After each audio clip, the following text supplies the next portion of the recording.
प्लीडीज, जिसे 7 सितारा बहनें और M45 नाम से जाना जाता है, रोशन सितारों का एक झुंड है। ये झुंड हमारी जमीन से 444 लाइट ईयर्स दूर है, जिनमें से 7 सितारे खुली आंख से भी देखे जा सकते हैं। तकरीबन 2000 साल कबल इन्हें 7 सितारा बहनों का नाम दिया गया था।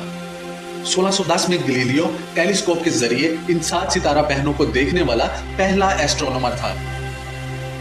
इस झुंड के अंदर 200 से ज्यादा सितारे मौजूद हैं, जो तकरीबन 60 मिलियन यानी 6 करोड़ साल पहले बने थे, यानी डायनासोर्स की मौत के कुछ अर्सा बाद। माहिरीन फल्कियात यानी एस्ट्रोनॉमर्स का कहना है कि ये झुरमट मजीद 250 मिलियन यानी 25 करोड़ साल तक जिंदा रहेगा, जिसके बाद ये अपनी कहकशा के पड़ोस यानी गैलेक्टिक नेबरहुड के साथ मिलकर ग्रेविटी के इंटरेक्शन की वजह से मुंतशिर हो जाएगा।